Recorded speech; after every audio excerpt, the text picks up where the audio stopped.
Hi, I'm Buzz Savage, good friend of Len Collins, host of the Just Chillin' Show. And right now, you can call this number, 861-4246, for a special giveaway. I still, to this day, can't remember the accident. I had 2 DUI convictions prior to this.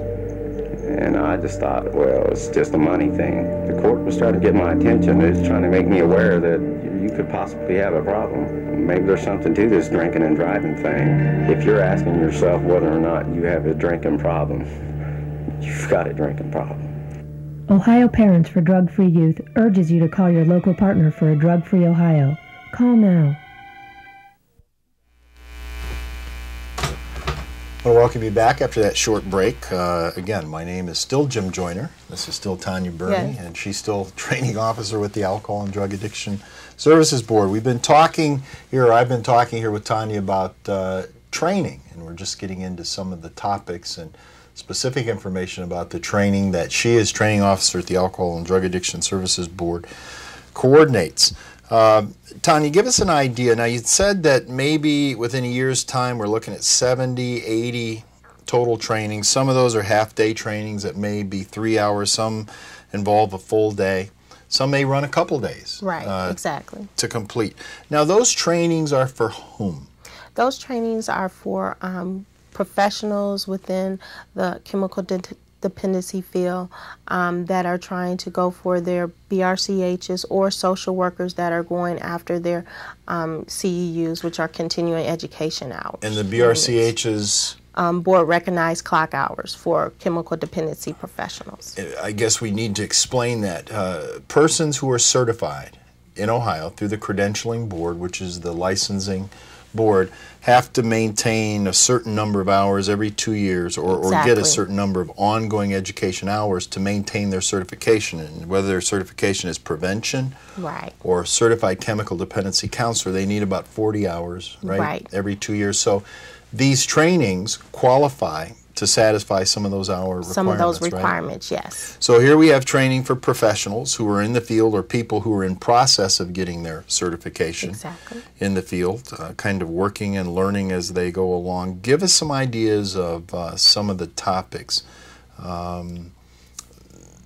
that one might attend a workshop to maintain their professional skill level or to expand their professional skill level. We have a lot of variety of different topics, especially upcoming in this next quarter. A lot of the topics deal with managing anger and diffusing the aggressive act and dealing with clients. We also have like the client homework assignment, which are activities, experiential and adventure learning type of activities. Tanya, if I could, because that interests me, and I'm sure some of the folks out there, a workshop in teaching how to manage anger and aggressiveness. Now, let's give people some insight into what it means to be chemically dependent recovery. Why would a counselor, is that information for them to manage their anger, or is that for them to teach the client?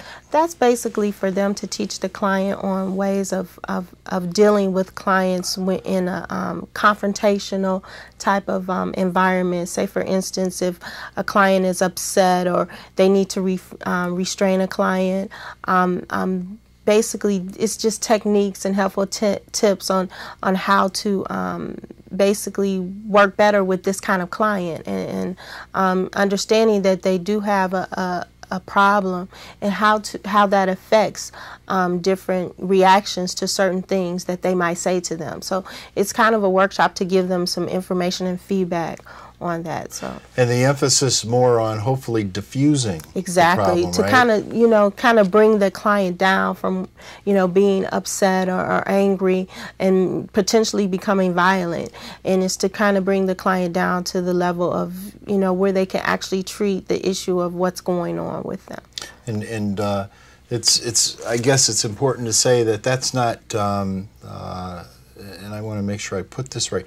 People who are alcoholic, chemically dependent, when they confront the reality that they need to change their lifestyle, to let go of their relationship with alcohol or other drugs, in a sense kind of perceive that they have to change their whole life. And that means change their whole life with skills a lot of them don't possess. And so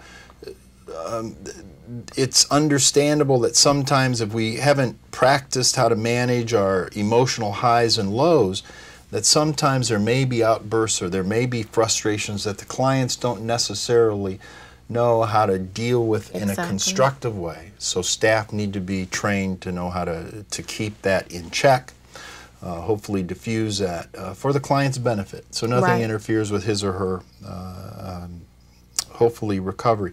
I know that there's also one on there that deals with cultural competency. Right, exactly. Give us some insight into why staff need that.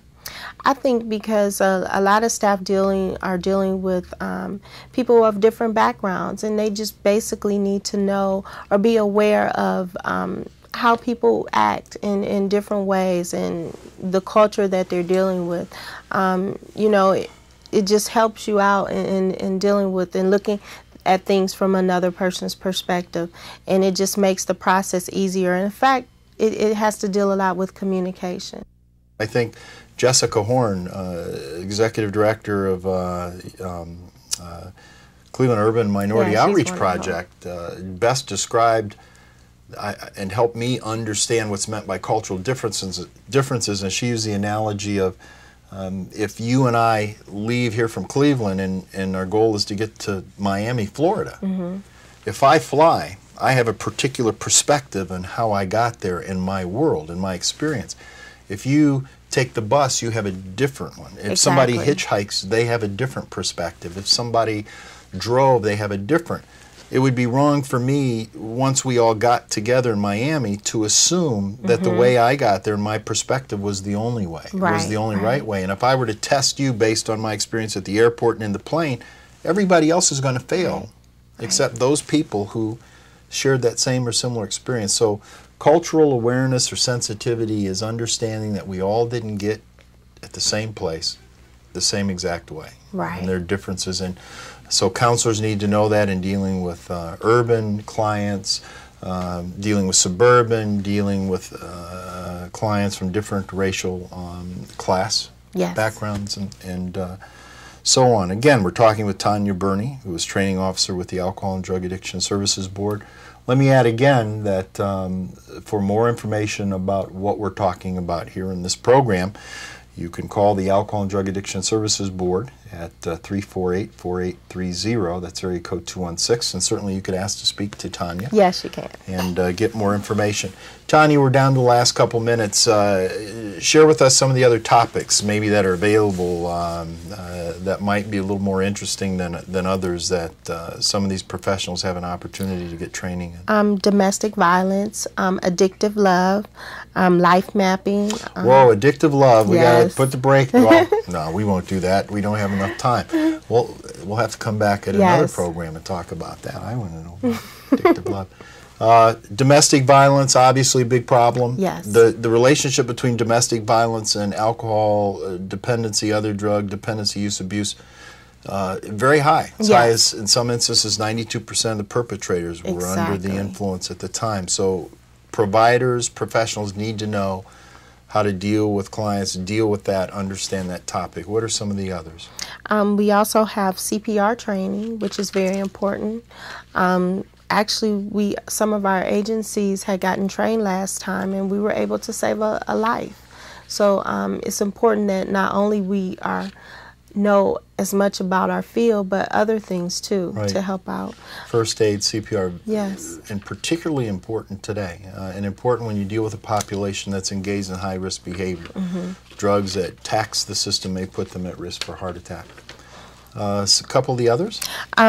We have developing unrestricted funding capacities and diagnosing and treating clients with substance abuse and psychiatric disorders.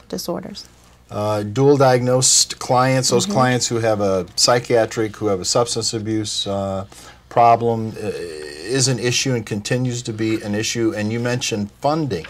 Funding's a lot different now today with managed care. More different than it was before. Very much so. Tanya, a lot of information.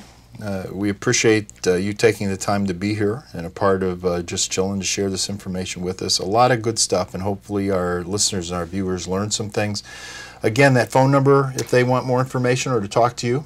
348-4830. Tanya Burney from the Alcohol Drug Addiction Services Board, training officer, thank you for being here and a part of it, and thank you all for being a part of the program and tuning in. Thank you.